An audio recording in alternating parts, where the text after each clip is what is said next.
one of the key things that a builder can do that an architect will never be able to do and an engineer will never be able to do is solve site problems. We've done it on several projects where we've gone, okay, well, the engineer wants to pile this, or he wants to, do this particular foundation structure, and we're like, well, we can do a cut and fill here, and that's going to save a couple of $100,000 in the base. We can solve problems that no one else can solve.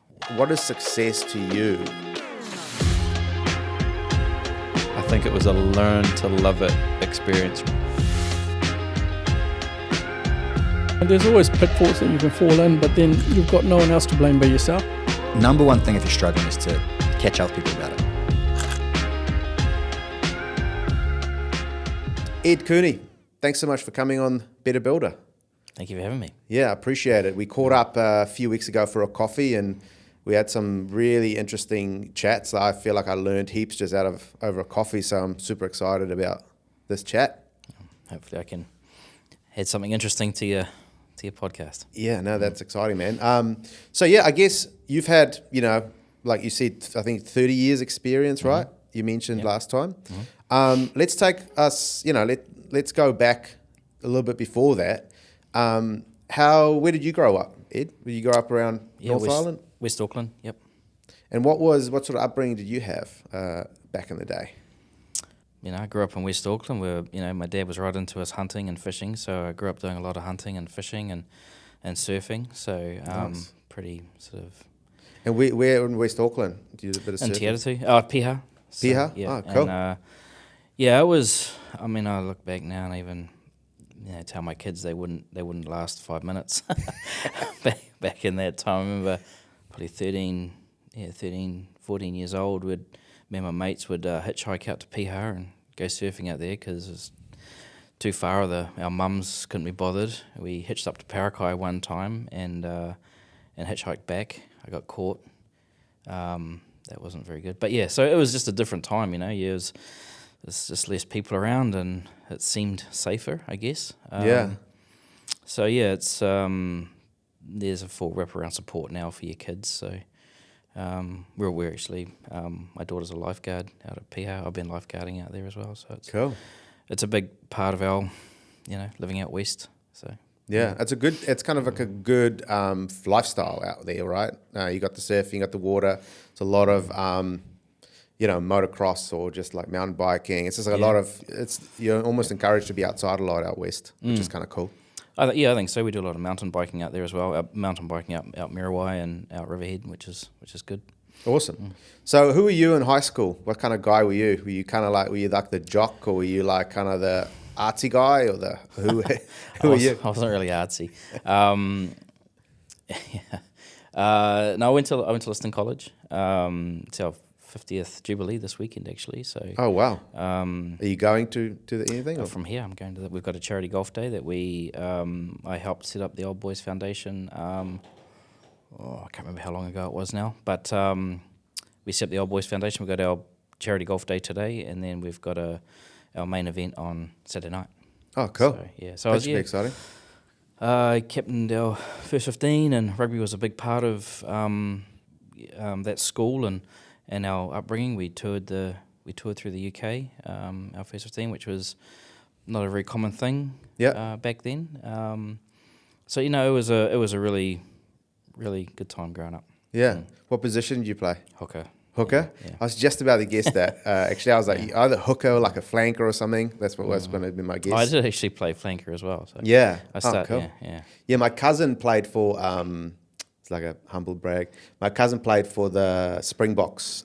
He played hooker. Oh. So who was that? His name's Skulk Brits, and he was the last World Cup. He was he wasn't like the starting 15, but he was part of the squad. I don't know if you've seen him around, but yeah, he was a hooker. Wow. So I was in the back line. I always wanted to play hooker because he was kind of like my hero. You know what I mean? So so that's kind of cool. So how did you get then into obviously left school and all that? How did you get into the construction game? I kind of decided in my later years of school that I think I wanted to go into building, and I'd had an apprenticeship lined up actually before I left school. But the guy that I was going to go and do my apprenticeship with, he had a family situation where he had to stop building for a while. So I actually went on to Unitech and did my course there, and then out of that, there was the club that I was with at the time. They gave me a scholarship and paid for my fees and tools and stuff, and then that company wasn't really where I wanted to go, and so anyway, I went back with the guy he was a big rugby guy too. He played for counties and North Harbour, and he's a great footballer, and so it was great doing my time with him. Every Friday we got to go and do kicks down at the local school or club, wherever we were. So it was it was a great apprenticeship, and he was a great boss, and he taught me everything I needed to know to go out on my own. Yeah, and what was different between, you obviously have some ideas and ideals when you're looking to get into a career or whatever. Was it much different than what you thought it would be, and how so? When I left my boss, I suppose you'd say I was a good and competent site tech. Knew everything I needed to know, how to put a house together, and the finishing was where it should be. But didn't know anything about the back end, right? Yeah. And then just assumed that everyone knew what I knew. So if I know how to do this, then you know how to do this, and you're older than me. So I started my own business when I was 21. Wow. So learnt the hard way of how to run a business. And then as I grew, and I worked extremely hard in those early years, they realised that because we're doing work all around the country. I was doing work, not all around the country, but between here and Coromandel, and just the levels and quality and finish, and even just basic understanding of what how the process of how things should go together was all over the show. Yeah. And so I remember thinking, well, man, there must be some sort of quality control standard around. Somebody must be able to. Must be a template somewhere. Or yeah, back then there was no internet, remember? Well, there was, but it was dial-up. It was, so it wasn't like there was stuff that was just readily available. So I was ringing Fletcher's, I was ringing, big companies to say, what? How do you manage? It was, and if there was none, and if there was some, it was closely guarded. So, and I figured out, well, this is crazy. There's even the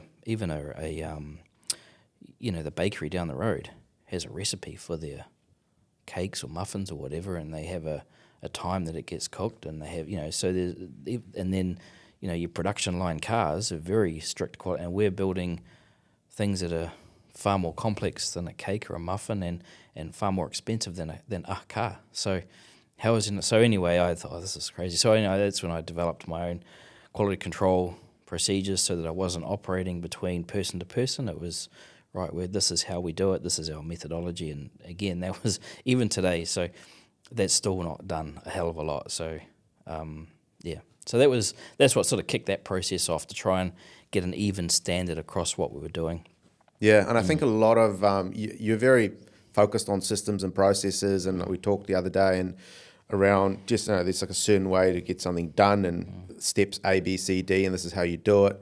And even how, I guess my question is, how are sort of younger builders coming through now? They may start their own business, register it, on the company's register, and boom, they're in business.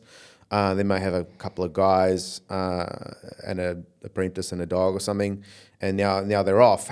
Where have you seen some of the mistakes that the younger guys are making these days when they go into business? Well, it's not just the younger guys. I mean, look at our tier ones. They've all been cut to the ground. Fletcher's, Hawkins, Mainzeal, they're all gone. And then you got your good tier twos, which have all, not all of them, but some of them have suffered. And now we've got a lot of residential housing companies that are falling over. So it's not just young guys coming into the trade. It's systemic right through. And the building industry doesn't hold the monopoly on poor systems. But I guess for young guys, they make the same mistake I did. They have very good site techs, and I think just about all Kiwi trained builders I think are very good. There's not many that are bad. That I've come across. So the BCITO system and the the C-band system, they're very good at pumping out good apprentices, So I think the mistake that they make is they go into being a good site tech and thinking that that's all that they need to know, and then and they get their growth model wrong. They start chasing turnover as opposed to chasing profitability, and going from, if they can get their crew mixes right, well, if your first sort of crew mix, I guess, is going to be between 1 to 3, and that's a pretty safe model. You can't really sort of screw up from there.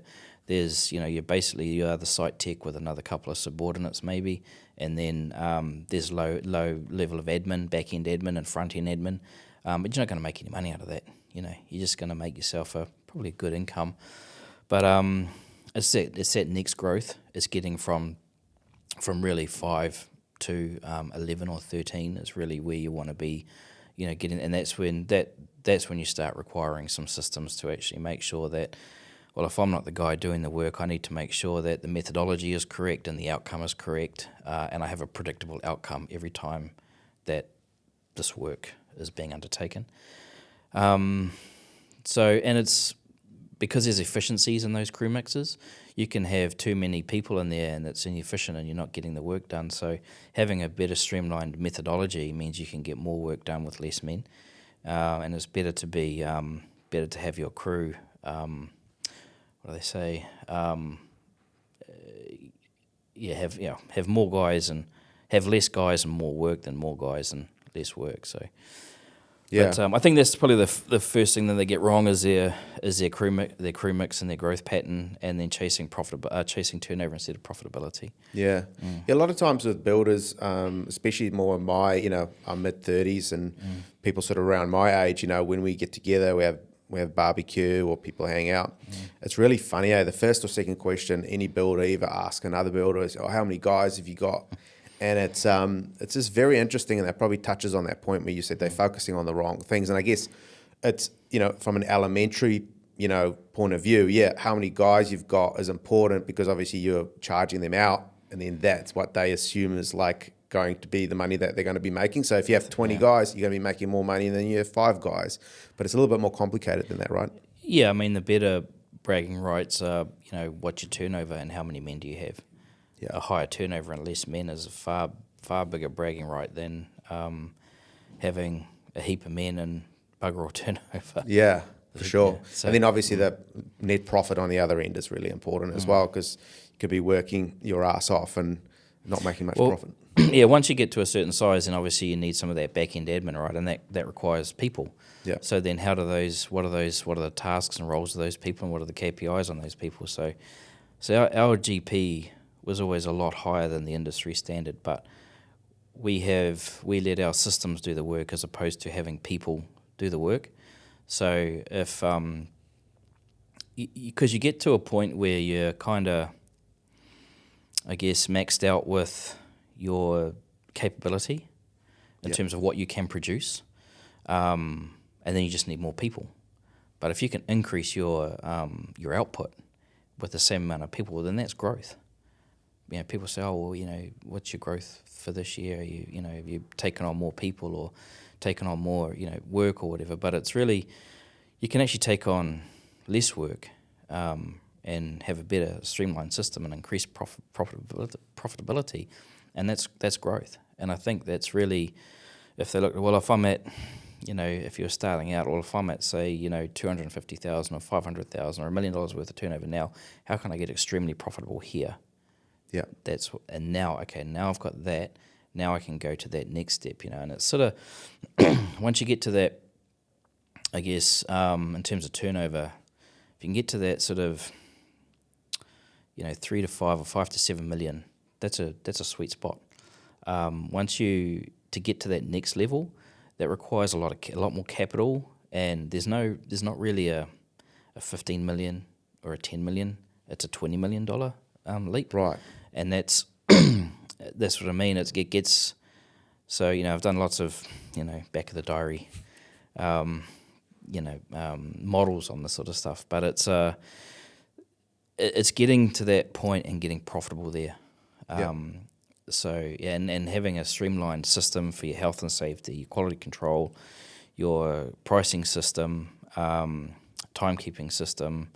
Everything needs to sort of, be in a nice streamlined process so that you haven't got people running around.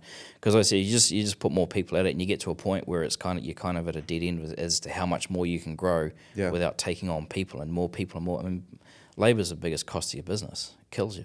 So, And more people, more problems. Some people. More people, more problems, definitely. Yeah. I just want to touch a little bit on the industry as a whole. It's come out now. We're officially in recession. 2 quarters of negative GDP growth. What does that mean for the construction industry, in your opinion, over the next sort of 24 to 36 months?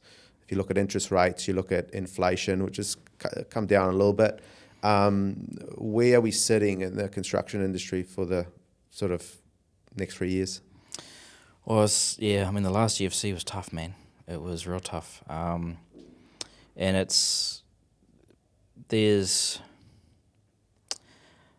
so the days of just, charge up are over, and a lot of those guys are just, this is the cost, it's just on charge up, open contracts, and now that things are tightened right up, fixed prices are going to be key. And so you're going to have to know what your numbers are, and then how to be efficient within that. So that's the first thing. The days of just open contracts, charge up work, I would say that's coming to an end if it's not at an end already. Right.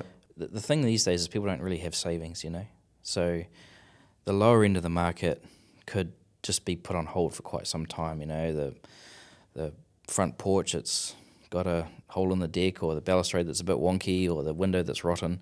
That all might sort of get put on hold for a bit. The renovations, they could also be sort of put on the back burner. Well, do I really need the new bathroom? Do I need the new kitchen?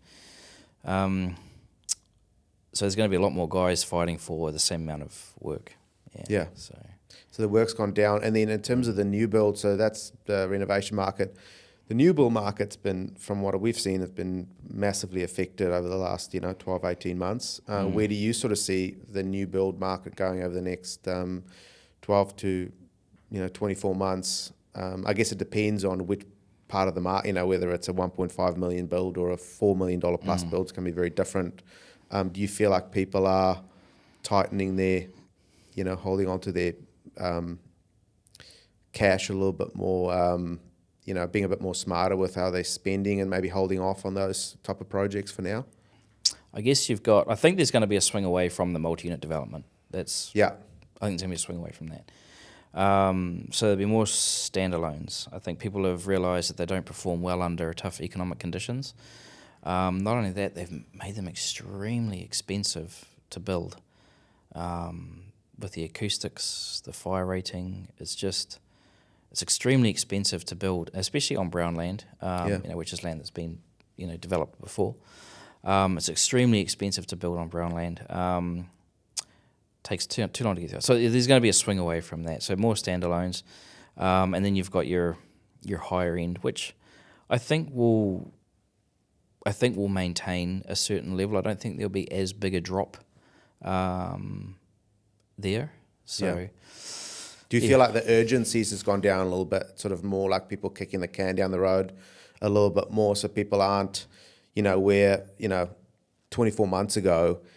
People were sort of scrapping and trying to find a builder, and they were trying to find an architect that's actually available, and we've got to get the materials, and we got, it was sort of a lot more urgency, right? Where now I feel that everyone's just sort of like more, yes, we're building, yes, we're going through the pre-construction process, but we're just sort of taking our time. Interest rates are high. We're kind of in the process. Hopefully they come down a little bit. So you feel like there's a little bit more, just people lagging and taking their time a bit more? Oh, yeah, definitely. And people will be a bit more choosy around the tender process. Before it was like, are you available? Yeah, I'm available. Okay, well, let's just lock you in then. Yeah. Whereas now they'll, you'll get some people that'll go through the tender process and they'll be looking for a builder to make a mistake. And that's what happens when you go through a tender process.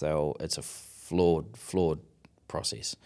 Generally speaking, all due respect to architects, but they're under a tender situation as well. They're not So, a client's coming to them and saying, well, hey, how much to design my house? Well, it's going to be X amount. So they go to another architect and they might say, well, it's going to be X amount. There might be 30, 40, 50 grand difference between the two architects. Well, I'll go with this guy, So he's on a price. So he can't draw every single detail that's required, he or she, sorry. Every single detail that's potentially required. So you could argue that the drawings might be 70% complete. So any pricing could be 70% incomplete as well. So so they'll look for builders. There are some people out there. They'll look for builders that'll make a mistake in their pricing, and then the builder sort of gets locked into a contract because he's carrying too much debt, needs a turnover, whatever, and and then he's locked into this contract and gets screwed through the whole way through. So it's really important for builders going into this period to really know their costs and know their pricing, and then be prepared just to walk away. You're better off sitting at home and going fishing than going broke working for somebody else, putting all that stress on yourself. So 100%. We talked last time when we caught up. We had a discussion around the industry around it's very architect centric, and I explained to you as well that with my baby construction business that we started a couple of years ago, our with rose-coloured glasses, we were like, well, we're just going to go out there and educate the market, educate the end user or the person building their home that it's better for them to get the builder in earlier rather than later, and design to budget, and and let the builder work with the architect. And what we found was we would get them very excited, and they'd go, yeah, awesome, let's get you involved early. And then they go have a meeting with the architect, and then the phone calls sort of get quite cold, and they don't return your calls that fast, because then the architect had his point of view, and obviously the architect's always going to be seen as the consultant more so, or the expert more so than the builder in the industry. And I was very frustrated about that. But then you mentioned to me, you go, well, you got to know the game that you're playing, and you got to play within the rules of the game rather than complaining about the game itself, right? Yeah. So what sort of thoughts do you have around, what game are we playing? The construction game. Yeah, it's because a friend of mine who is a construction consultant asked me to come and speak on. He was doing a workshop over a weekend, and he said, "Could you come and do just like a little piece, just have a speak to them, about some of your experience?" I said, "Well, what do you want me to talk on?" He goes, "Oh no, just make it up." I'll walk in there and make something up.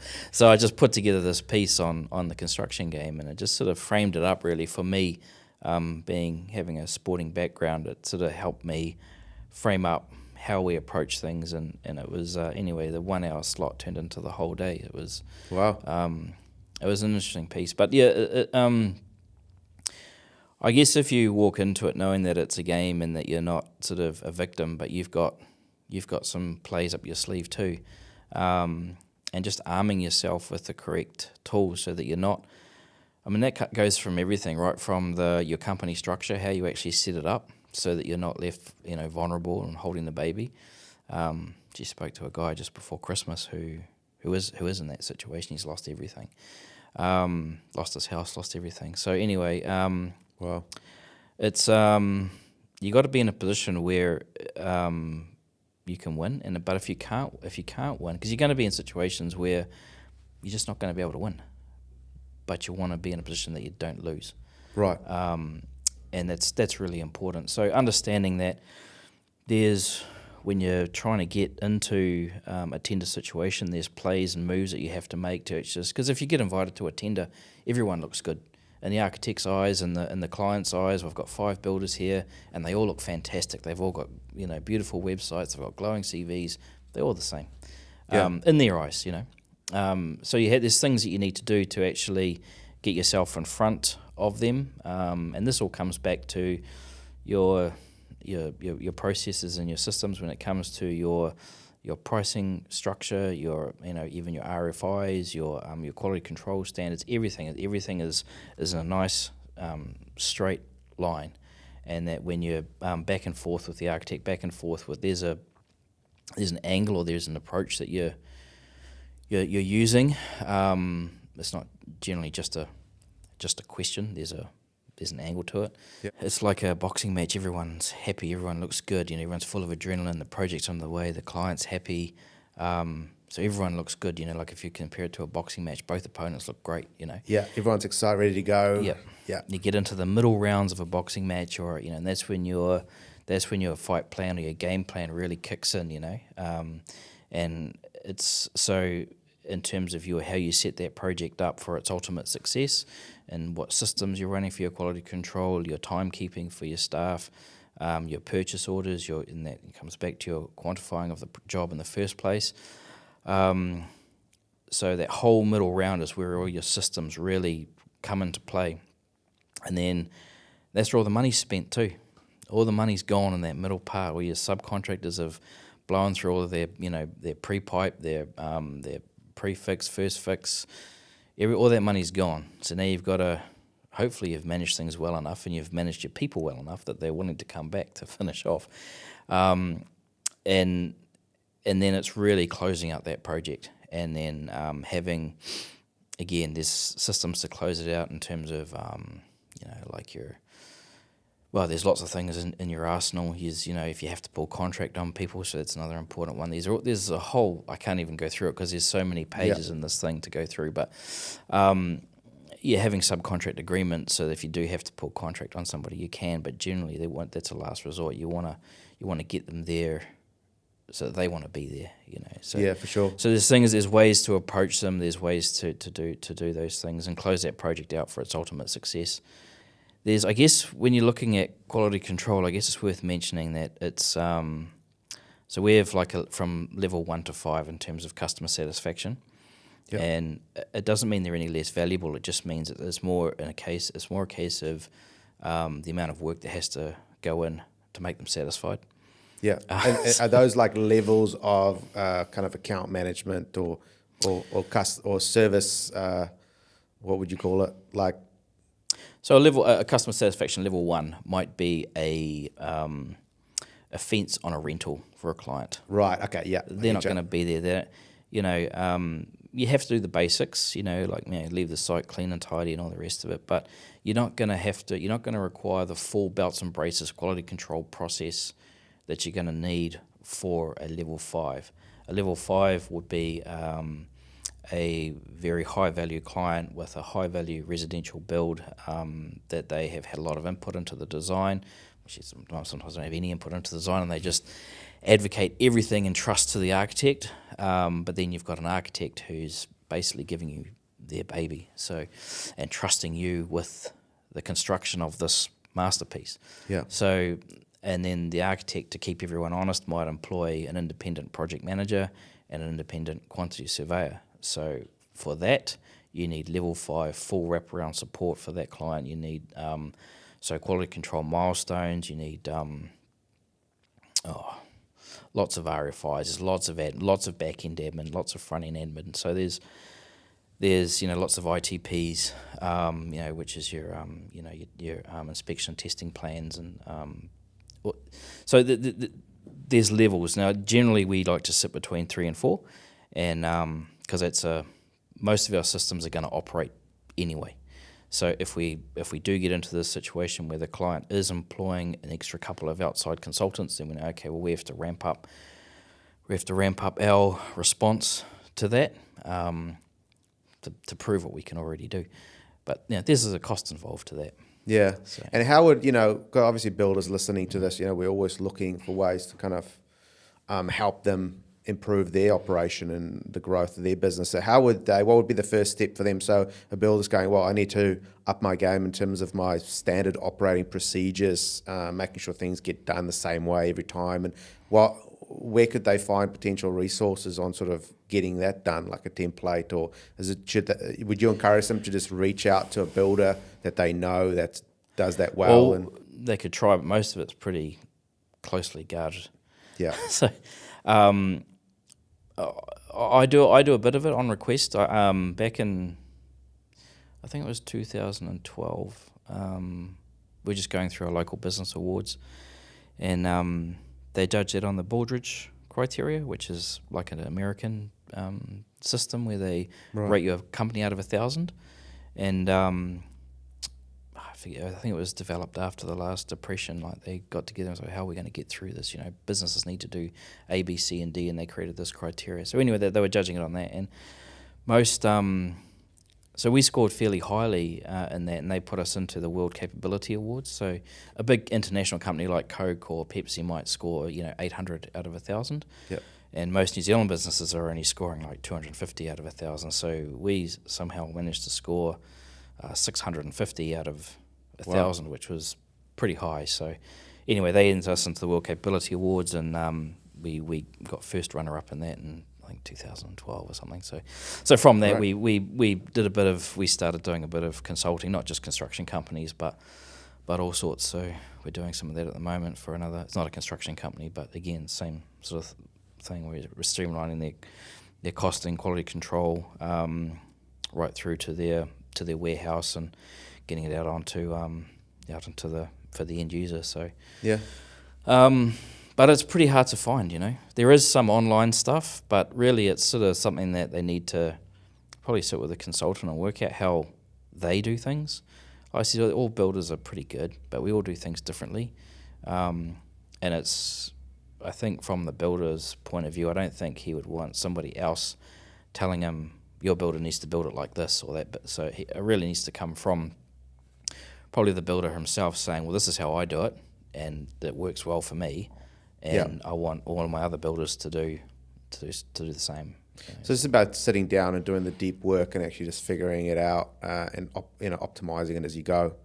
I think it's probably a good start. From all the information you're giving me now, Ed, is like, it sounds to me that builders need to be working probably a lot more on their business than in the business, right? And sounds to me that builders need to try and get off the tools as soon as they possibly can, so they can, or even partly, so they can put the time into the business.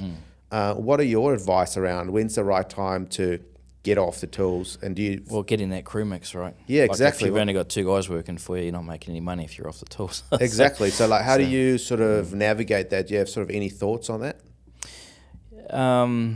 Yeah, they need to. I guess, like I said, when they're at a position where I've got 3 to 5 guys, 1 to 3 guys, that's easy. Anyone can kind of do that and make good money. But when they want to take that next step from the 5 to 11 guys, that's where they need to look at it and go, well, okay, there's only so much I can do. I can't be everywhere at once, and I can't have all eyes on me. So I need to actually start documenting. It sounds like a lot of work, but it's actually not that much. And a lot of the stuff is pre-populated. If you can pre-populate it to a point where we used to have everything. Going back in the old days, we had everything that was handwritten. Everything was on printed. So we had files. I had my site sheet. I had files and files and files of stuff on my top shelf. Like tick boxes and filling it out. Yep. Everything now is pretty much on their phone, so they can go through a QCC or their timesheets and all of that sort of stuff is pre-populated, so it's very quick and easy once it's done. That's when what gets our GP higher than the industry norm is not having site managers, quantity surveyors, and lots of admin staff running around managing stuff because even the manager's really kind of managing just what the site tech is doing under his own steam and how he wants to do it. Yeah. Whereas the owner might go, well, why would he box it like that, or why would he form it like that, or why would he frame it like that? I wouldn't do it like that. But he's employed a site manager to go and check on. So it's just all you let the system do the work and not sort of advocate responsibility to people to check on things. Because you only get to a capacity where you can't actually grow because people are just running around doing stuff but not being productive. So so you have to get to a point where you can kind of remove yourself, almost see yourself outside the business. Because I guess up until a certain point, people think the business is them. So you almost have to get that mentality right of putting yourself outside of the business and then start putting the systems in place so the systems can work rather than you checking everything off. Well, otherwise you're really just a big 1 to 3 man team. But it's and you can't be everywhere. You can't see everything, and you need and to deliver the service that you want to deliver to your clients, you need to make sure the site techs are delivering, to your standard, which, again, like I said, most builders that are Kiwi trained, I think, deliver a pretty high standard in any event, Yeah.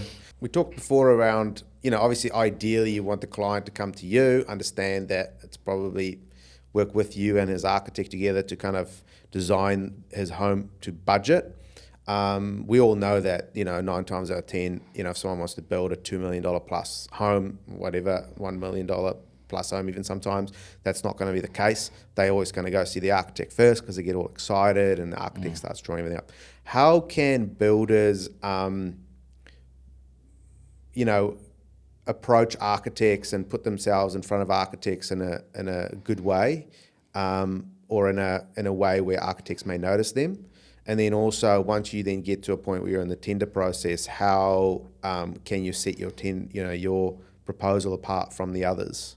So one of the key things that a builder can do that an architect will never be able to do and an engineer will never be able to do is solve site problems, and that adds value right at the beginning. So what we sell ourselves on is our construction methodologies, and because we have a deep understanding of cost and quantity and a methodology, we can. We've done it on several projects where we've gone, okay, well, the engineer wants to pile this, or he wants to, do this particular foundation structure, and we're like, well, we can do a cut and fill here, and that's going to save a couple of $100,000 in the base. We can do, change this precast wall to an in situ wall, or we can solve these problems with methodology and cost. Builders are really, really good at that, because that architects and engineers don't know how things go together, and they don't know how. And every builder is going to approach it differently. So every builder is going to have a different way of looking at a job. That's probably their key value. Yeah, is that we can solve problems that no one else can solve. Yeah. No, I 100% agree with that, and I've seen it so many times where a builder just, I don't know, builders just, especially Kiwi builders, they just have like a different way of looking at things, and they can be really creative in terms of their problem solving. So I've definitely noticed that. And that can definitely add value to an architect. Is there any sort of tactical ways that you have in the past sort of put yourself in front of an architect or reached out to them in a certain way that was kind of, tended to be a successful way of getting in front of them? Probably 2008, somewhere around there, around the last GFC. So we never even had websites. Didn't have a website, didn't have Facebook, didn't have nothing. And I remember I built my first website for my brother-in-law was really into IT, and I came back home and he was there, and I just spent $2,500 on copying plans for this particular job, and I was like, this is horseshit. I might not even get the job, but I got to spend $2,500 copying these plans. There's got to be a better way of doing it than this, And he said, well, why don't you do a website? I'm like, what's that? And he's like, well, couldn't we get? And this is the funny thing is, well, can't they just give it to you electronically and then we can put it onto the website? Oh, no, I'll ask him. So I rang up the architect. Have you got an electronic copy of that? And he's like, well, what do you mean? I said, an electronic copy of the plans. And he goes, I don't really know what I was talking about. He goes, I could put it on a disc. I said, will a disc work? He goes, yeah, put it on a disc. So he put it on a disc, brought it home, and we set up this website, and then we housed the plans on the website, and then we would send invitation to tender out, and then put it back on the subcontractors to download the plans and go and get it printed. And then we had a number of jobs that were listed on there, and we had a key login and that sort of stuff. That it wasn't to showcase any of the work that we were doing or right. You were like ahead of your time. It was just a functional tool. Yeah. So and then after the GFC, not long after the GFC, we needed a Facebook page, I needed Instagram, I needed all this stuff. And I used to have plans that just come to me, and I wouldn't even know who the architect was. They'd just turn up in the post back then. Here's a set of plans, and I remember having a stack of plans like this on my desk. And I can't even. It's different now. It's very different now. So the young guys complaining now about how hard things are. Like it was a lot more steps involved back in the day. go down to the printers and get it all done. There was a lot more, but you were talking to people, you were talking to architects. It wasn't they would take a call because nowadays you ring them and they're like, oh, my phone's ringing. What does this guy want? What's he after? You know. So your advice would almost be to go back to the old school, almost in a sense of, because no one's doing it, reach out to the architects, go have a coffee, explain to them how you are. You know, are you happy to solve problems and you're willing to do it? Obviously, even to start, like send some things through. I'll come up with some solutions for free and see if I can add value. And is that sort of a way to do it? Yeah, I don't like doing anything for free. But there's obviously, as things tighten up, you're going to have to, have some sort of edge. Yeah. So I think, reaching out to some architects and putting some sort of profile together is, I mean, they get called upon by so many suppliers that it's, a friend of mine worked for an architectural firm and they were, he was a CEO and he said to the managing director, he goes, mate, you've got to stop. You've got to kill out all the Housing New Zealand work. It's killing us. And he said, you've got to stop all these meetings. And he said, oh, but it's really important. He goes, yeah, but you bring the whole team in. And so all these architects were having, the suppliers would come in, we've got this new flooring product or we've got this new cladding product or whatever. And so the whole team would come in and they'd have this presentation and that was going on. So no one was doing any work because it was just it's just a presentation after presentation. So they get hammered, right? So it's trying to, and not everyone's going to want to talk to you. They got to be prepared to. Not everyone's going to like them. Yeah. So sometimes it's a bit of an alignment thing as well. Personalities coming together or clashing. Yep. And finding those. You may be a builder that is really in alignment with an architect. You get along like a house on fire, and then that might be the difference. So I think it's probably a numbers game in terms of getting out there. 100%. Yeah. Yep. Some architects are really brilliant, pen and paper, but just socially awkward. Really hard to draw anything out of them, So sometimes the chemistries just aren't going to line up. Yeah. Sometimes you just don't want to work for people like that. So it's just a case of knocking down some doors and saying, hey, man, this is what I got. I can solve some problems. Let's talk about your company then for a second. So what's your sort of company structure? How many guys do you have working for you? That old question. And sort of what's the, qualified versus unqualified, office staff versus on-site? What does your company look like? So the amount of guys that we have on varies, but our office staff is just my wife and I. So we handle I do the majority of the quantity surveying, and the project planning. We use Asta Power Project to program all of our projects. Yep. I use Bluebeam to measure everything, and I've got spreadsheets for Africa with for all of our costings. My wife does a lot of that too. She also does the contract administration. So I went back to I learnt most of the stuff through just on the street, through the industry, but I went back to uni and did level 5 and 6 in construction management, and then did courses in adjudication as well. So cool. A lot of that stuff we can handle ourselves. Our crews vary between sort of 6 and 15 is where we like to sit. And so, what was your next question? What was just in terms of office staff versus on site, and then also qualified versus unqualified. What are your thoughts around that? Qualified, man. Apprentice is hard work. Yeah. And how many apprentices? Do you have one apprentice or a couple of apprentices? Oh, you have no apprentices. No. And what's the reason for that? It just takes too much time out. They're good for lifting heavy stuff. We have had a number of apprentices come through us, but I just find, and no disrespect to this younger generation, but going back, I've had a lot of guys work for me over the last 30 years, and a lot of guys used to be a lot more hands-on. They could turn a wrench. It wasn't hard to get them to, they'd grown up doing stuff, building trolleys and making stuff and fiddling around with cars and stuff like that. These days, they're their skill set's far less coming out of school. Right. And They even like hold a drill awkwardly, and it's like soft hands. And getting them to work, and understanding that you're in this for the next 4 years. Don't move around. If you're going to stay here, you can hate me as much as you want. I can guarantee the day after you're qualified, you'll thank me. But you move around, 4 years will take 10 years. Yeah. Do you think it's as much as it's a soft hands problem, and because the world's kind of moved on, right? But everything's more technology and all that sort of stuff. But do you feel like there's a bit of an attitude problem, not attitude, but like a difference in attitude compared to when 10, 20, 30 years ago? Big time. Yeah. Guys just not as proactive, not as accountable. Is that like the problem? Yeah, I don't know. They're definitely a different bunch of youth. Yeah. I think they can all be YouTubers and whatnot. There's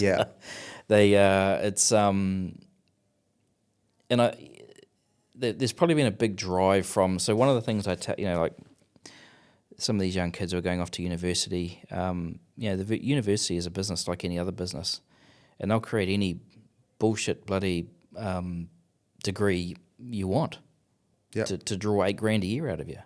But is it actually any use to you in the real world? Does the real world actually want it? Probably not. Yeah. Unless you're like going to be a doctor or a lawyer or something. 100%. Yeah, it's very hard to argue for the case of going to university these days, I think. So there's been a big drive for that, and there's a lot of guys have fallen away, gone away from that. And then the trouble with the building industry is you don't get a lot of guys who really want to be in the industry. Most of them fall into the industry. Well, I've left school. My grades aren't quite good enough to get into uni, and so the building industry employs the most amount of arms and legs out of any other industry. So there's always a job, and then they start off just lifting heavy stuff, lifting rocks from one place to another, and then they get given a hammer, and then they get given a skill saw, and after 3 or 4 years, they've got some experience and they're getting some pretty good money, and then that's kind of how it all sort of for a lot of guys, it's how it kind of that's their pathway. Yeah. So you've talked to me last time around. I was talking about like advice and things. You mentioned that you met this guy, this architect Neville Price, who's he's obviously was a big architect for decades. And you mentioned that you kind of touch base with him a lot, and he would give you a lot of advice. Is there any good advice that you could relay here now? And also, do you recommend that builders should find themselves some sort of mentor that they can, that sort of 10 years ahead of them, that they can learn from and touch base with? Yeah, if they can. I mean, that's. I'm still working with Neville now. We're just finishing up the resort up in Vanuatu together, but we've also got another product that what's his product? I'm just helping out with it, but trying to launch a new product. But Neville's. I've learnt a lot off Neville. What he's taught me is probably there's a difference between teaching and learning, right? So he's definitely taught me a few things, but I've learnt a lot just from working with him, and his his work ethic, his dedication to his craft is just unwavering. Yeah. So and it's not a hobby or it's not a pastime. It's something that he is passionate about and extremely good at what he does. And it's a bit contagious, right? That passion. Oh, it is. It is. You feed off one another, man. So finding someone like that you can work with and learn from, and I mean I'm gonna say how old he is. You might watch him. He's between 50 and 100. Or something. Yeah. And he still works tirelessly, and there's another guy that is fairly high level here in New Zealand, and he's said,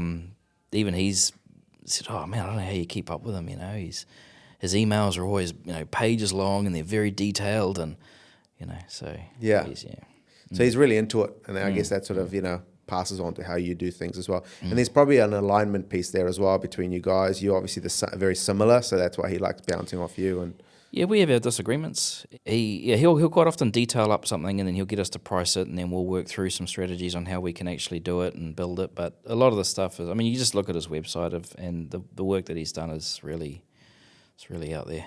Yeah. So, Oh, that's amazing. He's done like a lot of towers and commercial did stuff. the West Plaza Towers in downtown San Francisco. He's done some work up in the Bay of Islands. And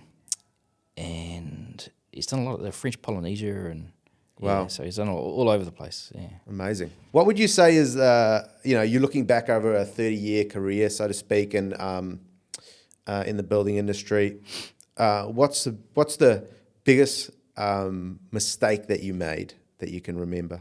Well, there's this industry is so high risk. It's the risk outweighs the reward. So there's always highs and lows and projects that when I was young in my 20s and 30s, I suppose the risk didn't bother me. I always felt that, well, even if I fuck up, I've got plenty of time on my hands to make it up, and it was more about just go. And I suppose you need an element of that. Otherwise you'll never get anything done. So would I taper that risk? Would I taper that? At times I probably wish that I didn't. I probably wish I shouldn't have taken that on. But then you work through it and you get to where you get to the end of it. I suppose even the failures, you've got to take a learning out of it, and you can come back from that. So and there's been plenty of those. Yeah. There's been plenty of jobs where we lost money on them, and but I wouldn't be in a position to be able to take on a bigger risk further down the track if I didn't go through that and learn from it and come back from it. Yeah. What's the worst piece of advice you've ever received or heard out there in the market? Probably from my accountant. Or my old accountant. What did he say? I remember him telling me not to take on a job. It was too high risk. And I said, well, it's why I do what I do, and it's why you do what you do. But it was, I guess, like, back then it was a lot easier. It was a lot easier back then. But taking on risk when you haven't got enough capital, really, to afford a loss, that can be an issue, and I did that. Yeah. Luckily we got through it, but I've seen it happen before where and I would advise people not to do it. Where they take on a risky job, they don't have enough paid up capital, they don't have enough paid up plant and equipment. They're running quite a big overdraft, or they don't even have a house with a mortgage. You've got nothing to dovetail anything back to, and they take on a lot of risk and a high risk client without the any systems in place to. So that's where a lot of that stuff comes from. Having a fallback position. If this goes sideways, where do I fall back to? Where do I draw a line under? What can I sell, or what can I do to get myself out of this? Yeah. So a lot of guys don't even have that mechanism, or don't even have that thought process going into it. They don't even know they're going into a high risk situation. Yeah, that's real problematic. Yeah. There's been a lot of talk around mental health. We know that the construction industry has some of the worst stats when it comes to mental health, suicide rates, all those sort of things. Why do you think that is? It's a tough game. It's a really, really tough game. Being a general contractor or a head contractor is really tough. It's gotten, the suicide's probably gone up, but maybe. But it's tough. And back when I was doing my time, the men were really tough. I can remember when I was in the truck with my boss in the first company I worked for, the foreman and the worker literally got out of the car and got into a punch-up on the side of the motorway. They sorted it out, they shook hands, they got back in the car, but they were just, it's tough, man. And we're dealing with time pressure, money pressure, it's dealing with people, you're dealing with a lot of people all of the time, and that's draining. So mental health stuff, I guess you've got to do stuff for yourself first, and that's what, and that's every day. Whether that's, I swim 3 mornings a week, whether it's, not that come back from Vanuatu, still trying to get back into my routine. But whether it's meditating, yoga, swimming, weightlifting, whatever it is, you got to do something for yourself first, and then everyone else can be dealt with. But you've got to look after yourself, and talking to other people, which most builders don't want to do. Most builders are, you walk into a room full of 10 people and 10 builders, and they want to puff their chests out and ask you how many guys you got working for, But what's really going on? That's why I limit the amount of consulting I do to builders, because most of them want to tell me just how great they're doing, rather than, well, if you're doing that great, why are you calling me? Yeah. It seems to be a lot of dick swinging going around, for lack of a better phrase. Yeah. So I guess from a mental health standpoint, so do you think that, okay, so to come back to that one you mentioned now, you got to do something for yourself, and it's like that airplane analogy, right? When the gas masks come out, you got to put one on yourself before you put it on your children or your wife or whatever. And so I guess that's from a guy's point of view, family life, everything.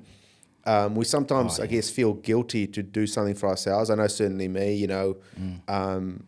go play a game of golf or go for a surf, go to the gym on a regular basis. Sometimes you feel like, I'm being selfish. The wife's there running around after the kids, and it's chaos, and I'm out here having a bit of me time. But it's really important, right? It is really important.